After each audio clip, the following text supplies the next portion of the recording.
welcome back. I thought I'd show the honey bunny again. Look, honey bunny, say hi to the people. Say hi to the people, honey bunny. I wanted to show how big she's gotten so quickly. She's still only 4 months old. She's still a baby, but man, they grow quick. She'll probably be about full grown at 12 months. And that's when you want to get them spayed and neutered. That's around the time they hit puberty. Around 6 to 12 months. Preferably 12. And getting them spayed and neutered, they live longer and they become less aggressive and more docile, and they don't mark territory as much.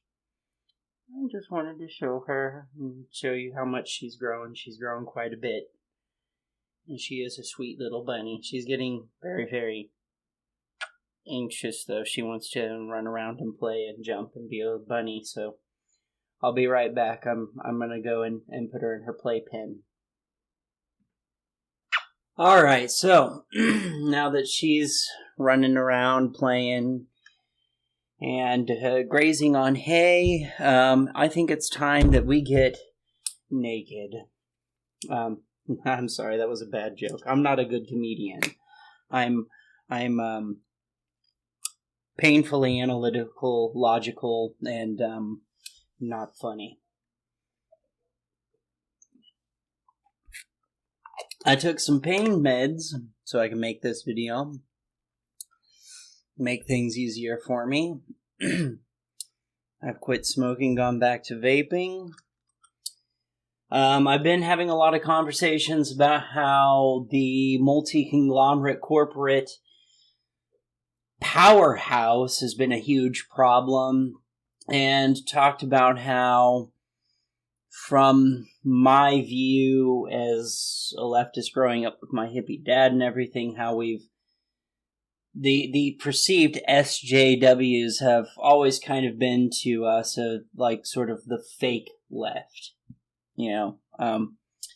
like the left's version of Karens, these moral busybodies that have always got to go around and go, well, we have to save you from yourself. We know what's best. But that's not what this video is about. It's been a while since I've uploaded a video. I wanted to talk about ending prohibitions and the legalization of all drugs. Now, going to be a very, very controversial video in a day and age where we live in the supposed what's called opiate epidemic. And that is predominantly being blamed on pain meds. Well, no, it's not from pain meds. A lot of people don't seem to remember this, and it happened not that long ago when George W. Bush Jr. went to war with Afghanistan. When we occupied over there, Al-Qaeda acted as the police for opium farmers over in the Middle East. And when we occupied over there, they had to turn their attention to the military forces rather than policing the opium farmers. And as a result of that, there was a huge flood of opiates, of heroin, into the Western countries, into places like Germany, England, Canada, and the United States. A huge fucking flood of heroin.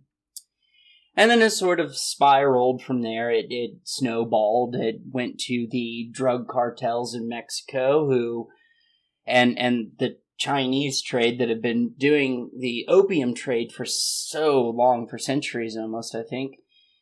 And that's where we started seeing fentanyl being put in, was with the Mexican drug cartel and the Chinese drug cartel. And the Chinese were doing something very, very interesting, is that they play this sort of cat and mouse game with the American political system. So, like, America would look at the molecular structure of fentanyl and say, well, you can't ship this here. So what the chemists over in China would do is they'd alter that molecular structure so it's technically not fentanyl anymore, but it's still fentanyl, and they can sell it legally, and they keep doing this until they ended up with a drug that's 10,000 times more powerful than even fentanyl. But the drug cartel in Mexico, they end up buying fentanyl from the Chinese. They put the fentanyl in the heroin to make it more addictive, to make it stronger. And thus we end up with the opiate epidemic. And then a bunch of chronic pain patients get tapered off. The amount of opiates that are being prescribed for pain today are down 78%, which is a worldwide low. Opiates being prescribed for pain have never been as low as they are today in the United States. Never in the history of using opiates to manage and control chronic pain or pain in general. It's never been that low. Chronic pain patient suicide rates up 470%. And a lot of chronic pain patients have turned to using heroin to manage their pain because they have been forced tapered off of their opiate pain medications. So let's talk about the profitability of this, because a lot of the times I hear from people, well, the argument is that we don't want the pharmaceutical company to profitize off of addiction. While I agree with that sentiment, I don't think it's good to profitize off of addiction. At the end of the day, I don't know that there's really much you can do about it, because when it comes to free market and that, what have you, there's a demand and somebody's willing to supply it. And they're going to profit off of it somehow. Even if you don't use a capitalist system, if you use barter and trade, they're going to profit off of it. It's basically, there's a demand out there and somebody's going to be willing to meet the supply as long as there's a reward in it, and there will be. We are literally we're 101 years. We're at the 101 year anniversary of prohibitions. One thing I think that's funny when we talk about the profitability of addiction, we never talk about how the drug cartel profitizes off of addiction and even death, which is not something the pharmaceutical companies are capable of doing, because we have regulatory rules in place that keep them from doing that. The pharmaceutical companies that make and manufacture opiate medications used to control and manage pain are held to a very, very high standard by the FDA, meaning they are highly controlled and regulated substances. When you go to the pharmacy and you get a bottle of hydrocodone or tramadol or Oxycontin, it is going to be exactly that. It's not going to have sleeping pills in it. It's not going to have fentanyl in it. It's going to be hydrocodone, which means it's going to be codeine with acetaminophen in it. And the milligram dosage is supposed to be printed plain and clear on the bottle. And it's supposed to be exactly that. And it is going to be that unless the pharmacist messed up. There's a lot of contingencies that take place at pharmaceutical companies that manufacture and produce opiate medications for pain, because if it's not the milligram that the pill is supposed to be, they can get in a shit ton of trouble from the federal government via the FDA because of the regulations, the very strict regulations and guidelines produced by the FDA and the federal government on producing and manufacturing a Schedule II narcotic, which is what opiates fall under, and why you need a prescription to have them in order to manage pain. So, when it comes to the drug cartel, though, what you're looking at is an actual, genuine model of anarcho-capitalism. It's capitalism with no regulations, rules, guidelines, or anything. It's a legitimate example of anarcho-capitalism. Well, the thing is not only do they profit big time off of them, they actually profit more off of selling heroin than pharmaceutical companies profit off of selling things like hydrocodone to chronic pain patients. The other difference is when you get pain medication through a pharmaceutical company and a pharmacy, you have the pharmacy and the doctor acting as a mediator between the pharmaceutical company. So as much as the pharmaceutical company might want you to be addicted and continue to be a valued customer and give them money, if the doctor feels that you shouldn't be on pain medications anymore, they will taper you off and you will no longer be a customer, whether the pharmaceutical company likes it or not. And it's also the doctors who are prescribing these medications are overseen by the DEA. So again, when we're talking about opiate medications, we're talking about a lot of government rules, regulations, and restrictions, not just by the FDA, but by the DEA and the DOJ. The prescriptions that a doctor writes are overseen by the DEA. They are permission slips from the DEA saying that the doctor has permission to hand this out. But the drug cartel, they're not beholden to any rules, laws, or regulations or stipulations. They can, oftentimes, it's very common that heroin will be cut with sleeping pills. It's common that the drug dealers, as it switches from hand to hand to hand, will put various crap in it. And in fact, if you are an intravenous user, you know that one of the things that you do to make sure you don't get one of these impurities into your bloodstream is you put a little cotton ball inside of your cooker, because that cotton ball filters out the gunk. And when you take the cotton ball out after you pull up the plunger, you will see stuff stuck to the cotton ball that's impurities that you can't inject. And the drug cartel, how do they profit off of death? Well, see, the pharmaceutical companies, they don't profit off of death. If you die, then you're no longer a customer. They don't make money. Well, how the drug cartel profit off of death, and you can ask your local drug dealer about this, they'll tell you. If somebody overdoses on stuff that was bought from your local drug dealer, the hardcore users, so you have people that they might spend $100 every 4 or 5 days on heroin, about a gram a day, something like that.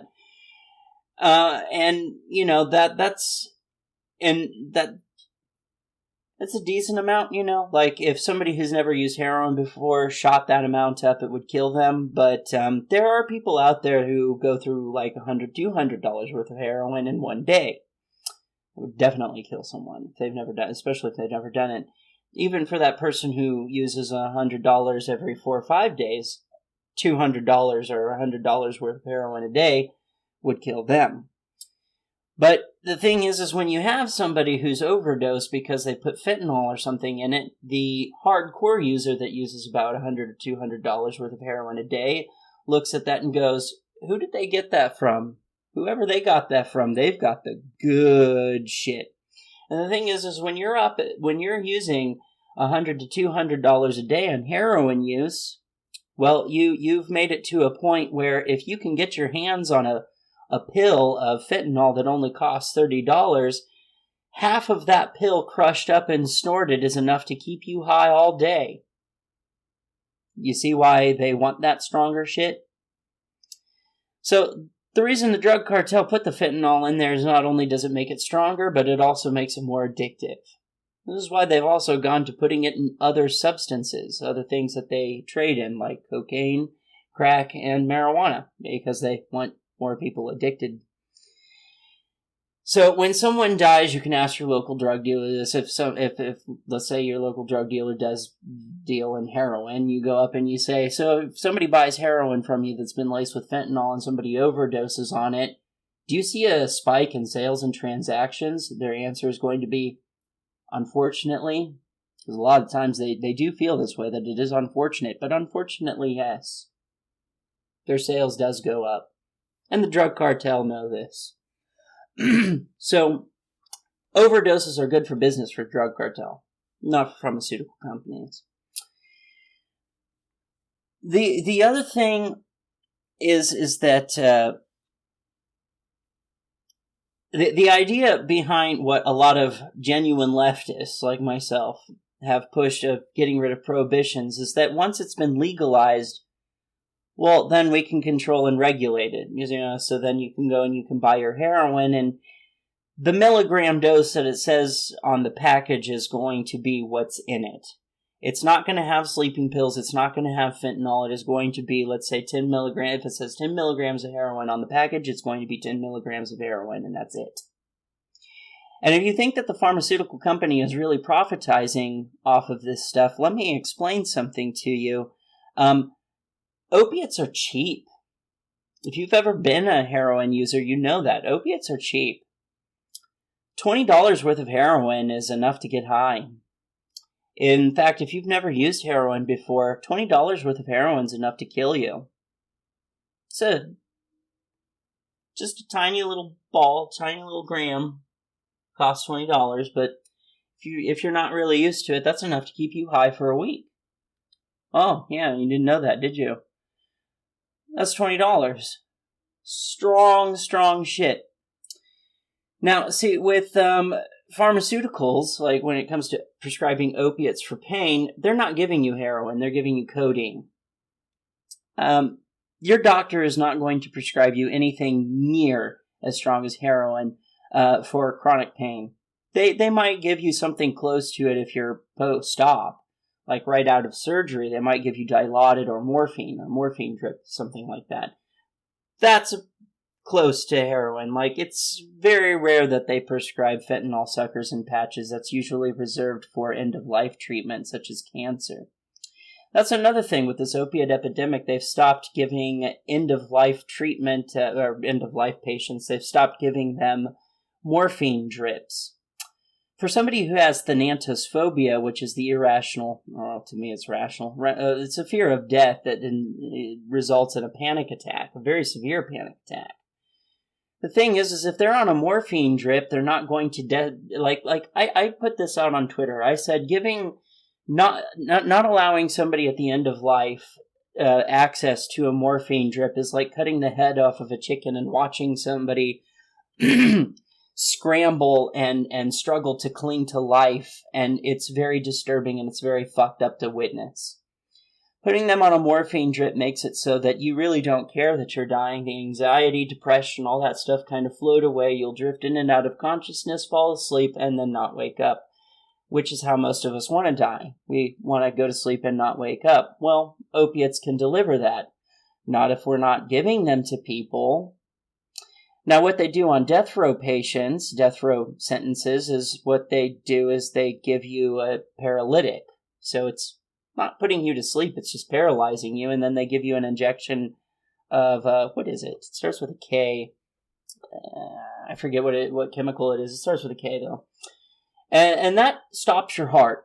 So quite often, these people that they're putting to death on death row are very, very much aware and awake of what's going on, and it's probably a very, very traumatic and very horrifying event watching themselves die. But we've started to deny people who are in end-of-life care and hospice morphine drips, and they're dying. I don't know what you're afraid of at that point. It's like, who cares if they become addicted? And even if they do become addicted, they're going to die. They're dying. That's the point of hospice. That's the point of an end of life. Why are we concerned about that? Most of us want to die in our sleep, and most of us are not going to get that. But if opiates can deliver that, why are we denying that as an alternative, as something to use? I've never been a fan of saying that people shouldn't be able to have access to something that they think works for them in managing pain, like gabapentin. I'm not a big fan of gabapentin. Gabapentin is a different version of Neurontin, and the company that developed Neurontin has already had a class action lawsuit against them because of the side effects due to Neurontin. Now it's being produced under a different name, gabapentin. Well, you know what, if gabapentin works for you, and if opiates aren't right for you because you have an addictive personality, or you tend to have, low self-control or low impulse control, maybe gabapentin is a better alternative for you rather than an opiate regimen to manage your pain. Especially if it's nerve, because when it comes to any kind of other pain, gabapentin's not going to work. Gabapentin predominantly works with nerve pain because it plays with neuronucleopeptides and GABA receptors in your brain, which try to get nerves to communicate with each other again, and doesn't always work as a pain thing. Tons of bad side effects. You know what gabapentin costs without insurance? It's roughly around maybe $300 to $500. Do you know how much a bottle of hydrocodone costs without insurance? $4. $4 to $20. So you think that the pharmaceutical company wants people addicted to opiates because it's a mass amount of money-making profiteering scheme? Think again. I think that they would rather you be addicted to gabapentin, and gabapentin is addictive. It's not habit-forming because it doesn't produce a sense of euphoria, but it does produce chemical dependency.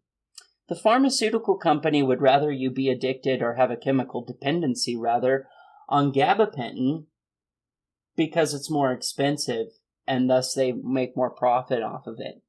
Especially what they charge your insurance company. They charge your insurance company more money than they charge you if you go in and you say you don't have insurance. Yeah. So if you go in and you say, I don't have insurance, how much does the gabapentin cost? And they say, like, $300. Well, if you go in and you get your gabapentin filled and they charge your insurance company, they're charging your insurance company like well over $1,000. So which is more profitable? A bottle of opiates that only cost, there are, like, you can get a month's supply of tramadol, which is like the lowest grade opiate pain medication you can get. You can get that for $1 with insurance. I'm not even fucking kidding. $1. Which do you think the insurance company would prefer? A bottle of opiate pain meds that only costs like $4 to $20, possibly even just $1. I remember one time I got Darvocet for 25 cents. That was before the opiate epidemic. That was before 2016. They gave it to me for tonsillitis. But or do you think they'd prefer you be on gabapentin, which even with insurance costs like $30? Without insurance, maybe $300, and they're charging the insurance company over $1,000? What do you think is more profitable to them? I think it's more profitable for them for you to be addicted to things like gabapentin, Neurontin, and things like that, or ketamine infusions. Ketamine infusions are oftentimes not even covered by insurance, and that's a $2,000 procedure that might give you like maybe a couple days of pain relief. Can you imagine paying $2,000 for 4 hours of pain relief? Because that's what you're talking about when you're talking about nerve blocks, trigger point injections, Botox injection. Botox, I think, gave me 4 days of pain relief, and that cost $2,000. $2,000 for 4 days of pain relief. Fucking $2,000. And then you have epidurals and stuff. You also have to keep in mind with the very, very limited amount of time that these pain management injections give you pain relief. They're not something that you can do multiple times a month, as the side effects are life-threatening. In fact, I had an epidural that landed me in the hospital where my heart rate went down to 40 beats per minute. My blood pressure was only 100 over something. I didn't feel lethargic. I felt like I was going to blast off to the moon. I felt like I had just done a speedball. But my heart could have stopped. So, can't even take those. Actually, a lot of the alternatives to opiate pain management I can't take because they have very, very bad adverse effects, such as swinging me into full-fledged mania, psychosis, and hospitalization. Opiates are about the only thing available to me on the table to manage my pain. And that's something that all these full able-bodied people that are out there going like, boo opiate medications, boo opiate medications, quite often it seems like chronic pain patients' voices are not being heard in this. They're not being heard and we're not being seen. And we're the ones with the lived experience that you should be getting your information from, not a bunch of full able-bodied people that are speaking on our behalf that have no experience with this whatsoever. You have people that have been on opiate treatments for 20 years that have been forced tapered off because of the 2016 CDC guidelines that have been made worse within the past 2 years, I think. In 2020, or was it 2019, they changed it from 90 MME to 50 MME. So doctors can only prescribe 50 morphine milligram equivalent instead of 90 morphine milligram equivalent, which is what the 2016 guidelines did. So now it's even worse. Now you've got hospitals that are trying to become opiate-free, and a lot of these full able-bodied people don't understand what that means until they get a hold of Don't Punish Pain community after a major surgery, after they have a hernia that goes from their, below their belly button all the way up their chest, which would be mind-blowingly painful. And all they're giving them is intravenous Tylenol or ibuprofen. And they go, oh my God, this isn't working. This is horrifying pain. Why won't they give me opiates? I thought this whole opiate epidemic thing was to keep people from getting on pain medications inappropriately. I didn't know that they weren't going to just not give me pain meds after having a hernia that goes all the way up my fucking stomach, all the way through my chest. And every time we get a hold of these people, they've committed suicide. Every time they call us, they're 5-15 minutes away from blowing their brains out, and it becomes very depressing and very disheartening. We got a call from a woman that was looking for her husband. This guy had never been on opiate medications a day in his life.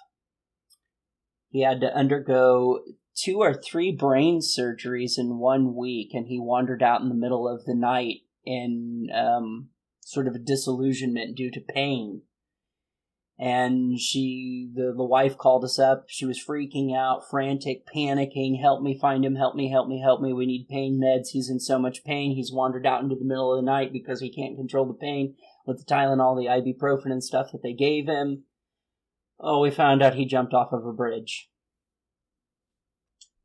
So, you want to solve this issue of people overdosing, legalize it. Legalize it. Make things like, what is it called?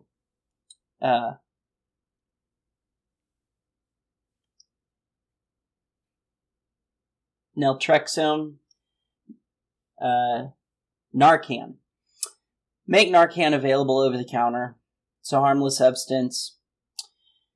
Legalize it. Make these drugs regulated and controlled by the government, and so that they don't have impurities in them, because drug cartels and drug dealers and stuff can't put weird stuff in them to make it spread so they can make more profit because they're selling you bullshit. Make it controlled and regulated for dosage and quality, all that good stuff. So what has 101 years, literally, in 1920s? No drug was made illegal in the United States until the 1920s, and after 101 years of prohibitions, what have we learned? It doesn't do anything. Prohibitions don't work. Even in countries where it's a death sentence for the sale and distribution and use of drugs, it doesn't work. People still use. So, if we can't stop people from using drugs, what can we do? Well, we can ensure that it's safer for human consumption by controlling and regulating it, by legalizing it. That's what we can do. And don't think that everybody's going to be rushing out the door to go and get high on heroin or meth or cocaine or any of the substances that are out there. That's not what that means. You have to keep in mind, once upon a time, none of these things were illegal here in the United States. In the founding days, we had opium dens, we had cannabis dens, and we had nothing, no word or no phrase in our vocabulary of an opiate or addictive epidemic. It didn't exist, because the truth of the matter is just like alcohol. You have some people that are alcoholics, you have people that drink heavy but are not really necessarily addicted, but they do drink heavy. You have people that drink socially. You have people that only have a glass of wine a day. You have people that only have a beer a day. You have people that never drink. You have people that only drink during parties. I mean, there's all kinds of different ways of usage out there, and just because it's legal doesn't mean people are going to partake in it and consume it. I don't consume alcohol. I don't like it. So I'm an example of that. I don't drink alcohol. It's true. I don't like it. I hate the way it tastes, I hate the way it smells, and I don't like the way that it makes me feel when I'm inebriated from it. It's not fun. I don't like hangovers. I don't like alcohol. I just don't. So legalizing doesn't necessarily mean that it'll be popular, that it'll be widely used.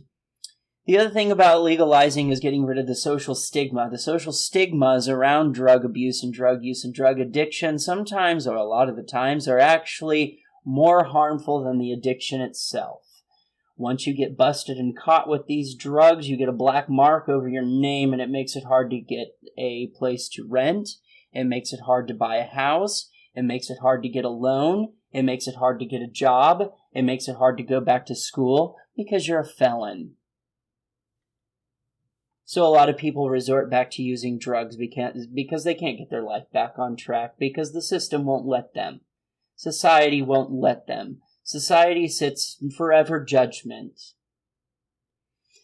And I'd like to say to some of these my fellow leftists out there that want to condemn people who use words like junkie, you can stop the pretense, because the amount of guilt and the amount of pressure you put on people who use opiates to manage their pain is unprecedented and it's uncalled for. You can drop the pretenses. You stop pretending that you care if somebody gets addicted or not. Because the way that you shame chronic pain patients for using an opiate to manage their pain is just unacceptable, and it's not something I would expect out of somebody who turns around and says, don't call a heroin user a junkie. If you really cared that much, you'd be willing to help people, and you'd be understanding, and you'd be caring, and you'd be humanitarian. Not an asshole. I'm not going to judge somebody because they're a junkie. Somebody who's a junkie does not mean that they're a bad person. It means they're addicted to heroin. That's all it means. It doesn't mean that they're a criminal. It doesn't mean that they're a bad person. Since we cannot stop people from drug use, though, at all, that's the only other thing you can do. You can make it safe for human consumption, so people stop dying. This is what DULF, which stands for Drug User Liberation Front, is doing over in Canada, which I see as true progressivism. Stopping the prescribing of opiate medications for chronic pain patients is not progressive. Progressive is ending prohibitions and telling the government to get the fuck out of our way. Progression is ending prohibitions, which DULF is working on. What they do is they order drugs off of the deep web or the dark web, and then they subject them to tests to make sure that the drug is what they say it is, and to make sure that it doesn't have fentanyl in it. And then they give it away for free in grams. They give 1 gram away for free, and guarantee you won't overdose on it because it's not laced with fentanyl, and it's safe. And because of DULF's work, they've significantly reduced the amount of overdoses. People who go and get their heroin, their meth, their cocaine, their crack, their Xanny bars, all the kinds of drugs that you can get from DULF. Granted, it's only a gram, but that gram is safe. Doesn't have any fentanyl, and it significantly reduces overdoses tremendously. We have brought up, people have brought up in the States, and they already have in Canada, harm reduction, where they have heroin havens, places where you can go and use your drugs intravenously safely, where they provide you clean needles, clean water, clean cookers, all that stuff. You just have to provide your own drugs.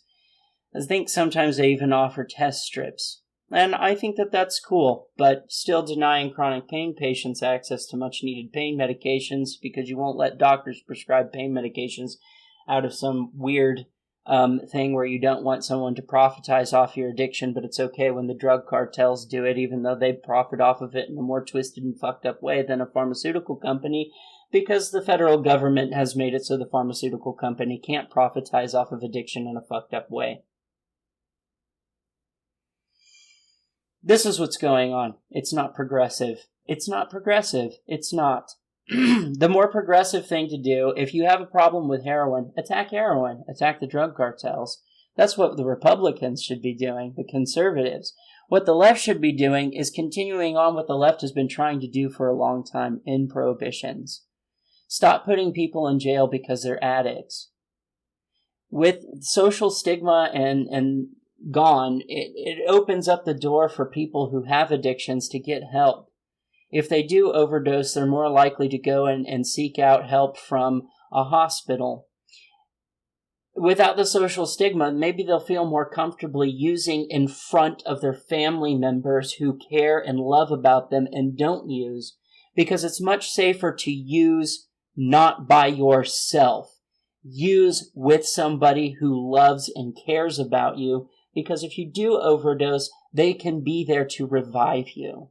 That's how heroin overdose works. Heroin overdoses results in suppressing your respiratory system, so all they have to do is breathe for you. If you're on a respirator, it's impossible to overdose on opiates because you have a tube going down your esophagus, so you can't choke on your own vomit because there's something in the way. And it can't suppress your respiratory system because you have a machine breathing for you. Yeah. One time Andrew Kolodny was quoted saying, "You're better off dead than addicted." Well, my brother died from an overdose, and you know what? I would beg to differ. I'd rather my brother be alive and addicted than dead. I would rather my brother feel like the reason why he didn't say anything to our family when he fell back into heroin is because of the shame, because of the societal guilt that it gives him. I wish he felt comfortable coming forward and telling us. Like, I know that my dad and his mom probably would have been kind of hard on him. I wouldn't have, though. I would prefer him use in front of me to make sure that he was with somebody and not alone. And that's how he died. He shot up alone, overdosed, and no one was there to do anything. And one of the reasons he would have been afraid to go to the hospital is because if you go to the hospital from a heroin overdose, you leave in silver bracelets. You get arrested.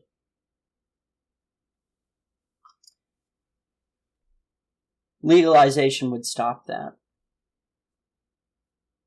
And like I said, just because it's legal doesn't mean that I think it should be popular. But also, the big issue for me now that I'm a chronic pain patient is that you took away pain meds. Only 2%, like 1 or 2% of people who have been on long-term opiate regimen for chronic pain ever go down the road of heroin and harder drug use or abuse their medication. 1 to 2%, so being generous, saying 2%, only 98% of chronic pain patients who have been on a long-term opiate pain management regimen never even go to heroin or anything else and don't ever end up even abusing their meds. 98%.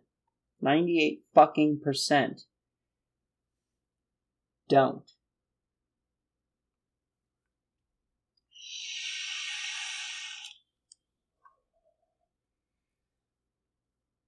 So yeah. What the people who have been, like, I think Purdue Pharma engaged in some fake statistics, which they should be held accountable for and were.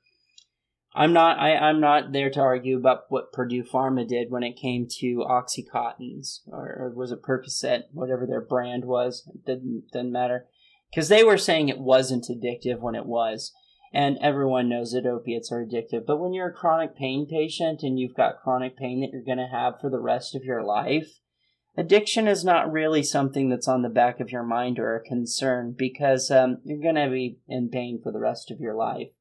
And sometimes I think to myself, when it comes to my neurogenic TOS and the symptoms that occurs from it, especially when I have brachial plexus irritation, I could live 50 or 60 more years with this. I can't tell you how unappealing that sounds. I can't tell you how disgusting that sounds to me. That doesn't sound like a fun thing to do. You know, my arm doesn't work like it used to. So I'd like to be able to go to my doctor and get pain meds, especially when I have a flare-up of brachial plexus irritation and my nerves are being compressed and it's causing unimaginable pain. Chronic pain is one of those things you don't get unless you get it. And so, I just hope all the able-bodied people out there will listen to somebody who has had experience in this and both the world of addiction and the world of utilitarian use of opiates is that this ain't about getting high, and the payoff isn't worth it. It's like, I'm taking opiates, but you have to realize I'm taking opiates, but I've lost full functionality of my arm. That's not a worthwhile payoff. That's not an equal exchange. I would gladly give up my opiate medications to have full function of my arm back. Be able to do this with my right arm with no problem. If I did that with my right arm, I'd have to stop this immediately because I'd have to sit down or lay down and rest. I have muscles that have atrophied because the nerves have stopped communicating with them. So, yeah. Tylenol and ibuprofen are not going to help with that. And believe me, I have a small pharmacy of muscle relaxers, ibuprofen, and Tylenol because of this condition. I mean, I have a shit ton. I have more than you could probably name off to me. So, yeah, we're at 101 years of prohibitions, and what does it prove? Well, it proves that it doesn't work, that people still use, even when it's a death penalty, people still use, and really, I think what this says is the only thing we can't stop people from drug use. You can't stop it. You can't stop it. There's nothing you can fucking do to stop it. So what can you do? Well, you can make it safe. And legalize it and make it a controlled and regulated substance by the FDA. That's what you can do.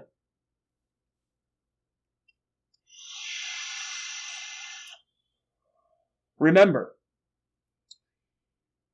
1800s, America had opium and cannabis dens all across the United States. You could go into a convenience store, little shops that they had. You'd send your 12-year-old child there to buy a bottle of laudanum or codeine. Didn't need to provide a prescription or anything. You just buy it right over the counter, not illegal. We didn't have a addiction epidemic crisis, blah, blah, blah, back when you could literally just go into a store and buy it. Why is it that when it's illegal, we end up with an epidemic of addiction? Why is that? What happened there? What's going on? Again, like I said, you want to stop the overdoses, you want to promote being able for people to get clean, you have to legalize it, and you have to get rid of the societal stigma. You stop looking at people who use drugs as being lesser than human. They're human. They deserve love. They deserve attention. So, the people who shame chronic pain patients for taking opiates to manage their pain, don't yell at people like me when we say the word junkie. I used to be a junkie. All that means is I used to use heroin. And believe me, I don't want to go back to heroin. I don't. That's strong shit. That's really strong shit. The withdrawals are so intense. That's one of the reasons why I don't want to go back to it. Is because I think if I went back to it, I don't know that I'd be able to quit again. Because of the withdrawals. I would just take it just to avoid the withdrawals.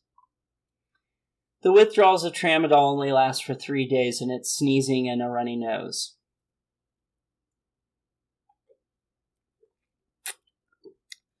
The withdrawals of hydrocodone are about 3 to 4 days of pretty much the same thing. Although, since hydrocodone only lasts for 4 hours, it only stays in your system for 4 hours. Tramadol is 8. And it metabolizes into methadone, if you didn't know. Hydrocodone, since it only lasts for 4 hours, it's really easy to taper somebody off. All you have to do is stretch out the time, that instead of every 4 hours, take it every 8 hours. Take one a day. reduce the dosage down to 5 milligrams as opposed to 10 or 15 milligrams. Every doctor knows how to do this. They've been trained to taper people off of their opiate medications to where they don't even really go through any withdrawals at all. Yeah. And there's medications that doctors can prescribe that help people with withdrawal symptoms of opiates or other addictions, including alcohol.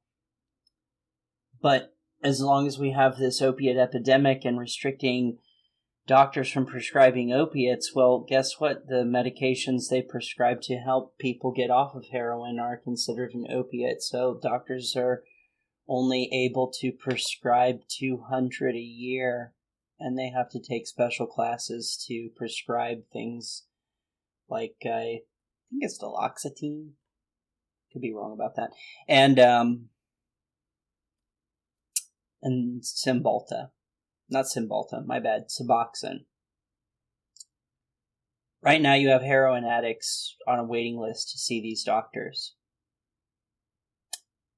Yeah, so don't tell me you care about heroin addicts. You don't care about heroin addicts when you make a medication that could change their life unavailable to them. You don't care. You don't give a shit. You don't give a shit about chronic pain patients. Because when they sit there and I've seen it in a chronic pain group that I'm in a TOS support group, the shame from people taking something as minuscule and teensy-weensy as tramadol, because all these anti-opiate keyboard warriors are coming out of the woodwork to shame the shit out of people. They feel, if you are a chronic pain patient, you should not feel ashamed for taking something that gives you your quality of life back. You do not have to apologize, and you should not feel ashamed about it at all. These people, they don't care about you. They don't care. So that's the point of the video, is in prohibitions. Get rid of them. They don't work. They don't work. They're filling our prisons up and making us the world's biggest jail, or even worse than China. It's embarrassing. It really is. It's embarrassing. You want to be progressive? Look at the LGBTQIA plus punks, anarchist punks over in Canada, DULF, Drug User Liberation Front, and what they're doing, which is trying to end the prohibitions in Canada, and looks like they're probably going to be, again, Canada looks like they're going to be more progressive and more successful in progressivism than the United States, because the leftists here in the United States are crying about the opiate epidemic, and they're scared of people taking opiate pain medications instead of ending prohibitions and making these drugs safe for DAs. Thanks. I don't think you guys are real leftists. I'm a real leftist, okay? I want to end prohibitions. Yeah. Well, that's all I gotta say. The comment section is open. Hopefully you like, share, and subscribe. Hopefully my channel grows into a big, glamorous thing. Although I'll probably just end up with a cult following, which means I'm not very popular. But that's okay. Because those with cult followings, although they're not popular, the unpopular never die. With that, I'm out.